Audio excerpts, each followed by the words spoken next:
Assalamualaikum warahmatullahi wabarakatuh. Saya Tasya Zarani Sapitri akan menyelesaikan tugas Professional Research dari kampus ITB Ahmad Dahlan Karawaci. Adapun materi yang akan saya presentasikan yaitu struktur dan sistem antrian.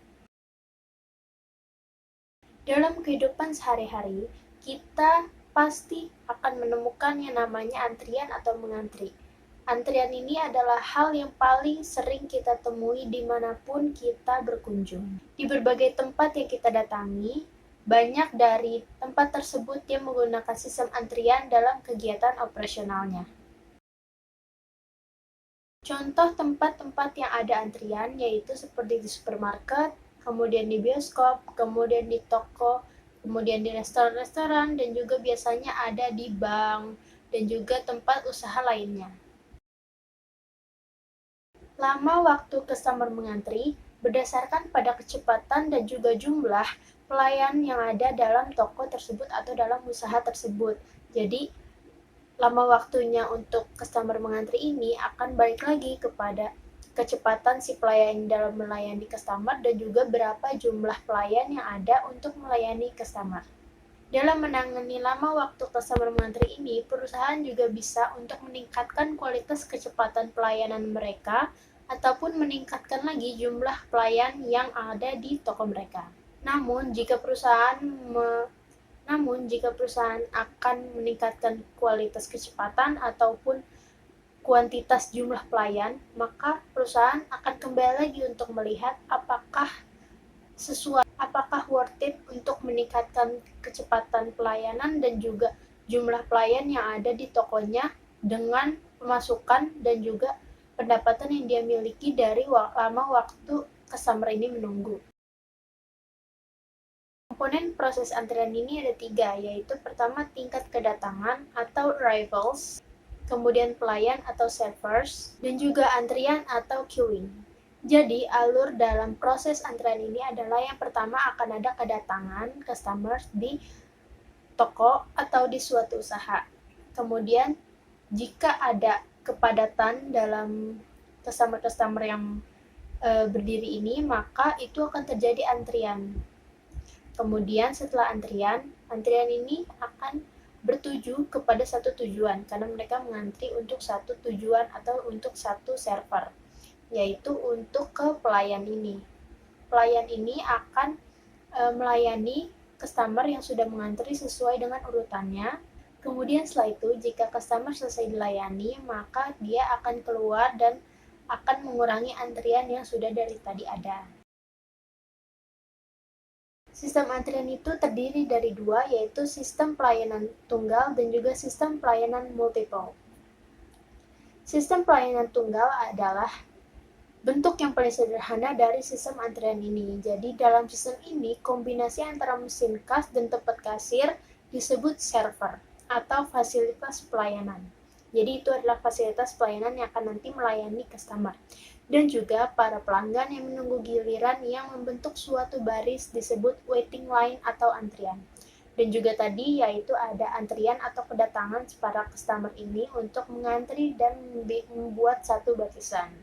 Yang kedua yaitu sistem pelayanan multiple, yaitu adalah baris antrian tunggal yang dilayani oleh lebih dari satu pelayan. Jadi ini adalah tujuan para customer mengantri ini ada satu, namun pelayannya ada banyak. Jadi mereka akan dilayani oleh banyak pelayan sehingga itu akan sedikit mengurangi antrian yang ada. Contohnya yaitu penerapan sistem ini terdapat pada bank yang ada bagian tertentu menangani pertanyaan-pertanyaan atau pengaduan-pengaduan dari customer atau customer service. Untuk struktur proses antrian ini ada 4, jadi kita aja langsung masuk ke yang pertama yaitu single channel, single phase atau satu saluran, satu tahap. Jadi satu saluran, satu tahap ini, satu saluran berarti hanya ada satu jalur yang memasuki sistem pelayanan atau ada satu fasilitas pelayanan. Single tahap ini berarti hanya ada satu pelayanan. Jadi contohnya yaitu untuk model struktur ini seperti seorang tukang cukur, kemudian pembelian tiket kereta api antar kota kecil yang dilayani oleh satu loket, kemudian ada pembelian tiket pada satu loket penjualan tiket teater. Nah, jadi prosesnya yaitu ada di gambar ini ya, seperti antrian, kemudian fasilitas pelayanan jenis 1, dan kemudian setelah itu keluar atau selesai. Dan jadi ini adalah struktur yaitu ada satu tujuan dan satu pelayanan. Yang kedua yaitu multi-channel single pace atau banyak saluran satu tahap.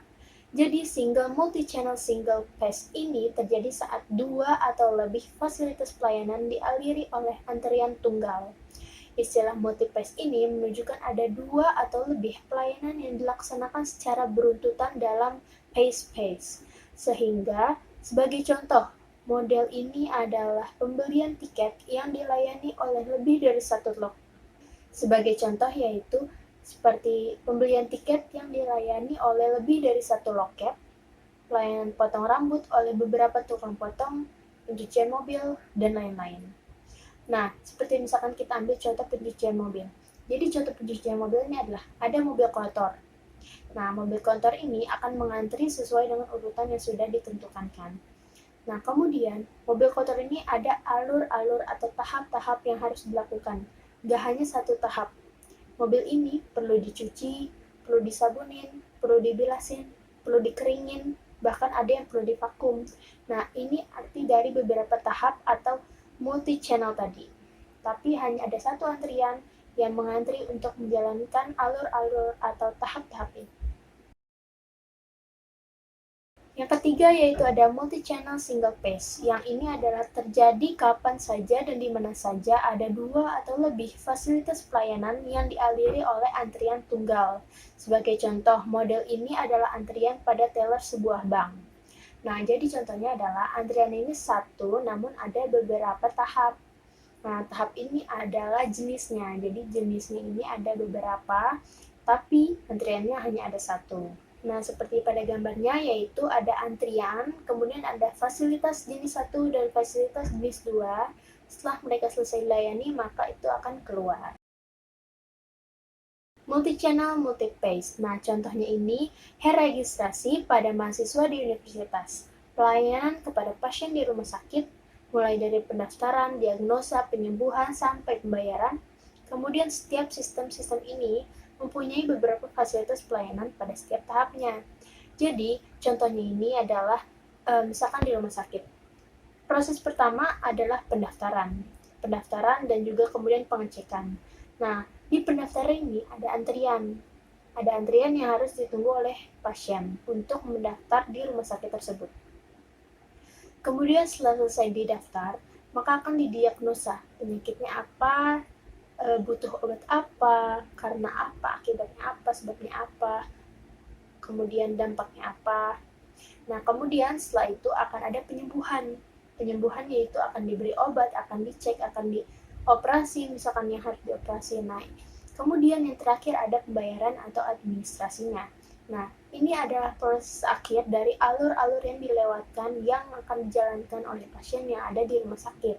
Nah, ini adalah arti dari multi-channel dan multi-pace, yaitu adalah ada berbagai tahap dan juga pelayanan yang akan dijalankan ataupun dilaksanakan oleh customer yang menggunakan sistem ini. Sekian presentasi dari saya, kurang lebihnya mohon maaf. Semoga materi antrian ini akan membantu kami dan kita semua untuk bisa memahami antrian ini apa, sistemnya seperti apa, bagian-bagiannya, strukturnya, dan juga lainnya. Kurang lebihnya mohon maaf. Wabillahi taufiq wal hidayah. Wassalamualaikum warahmatullahi wabarakatuh.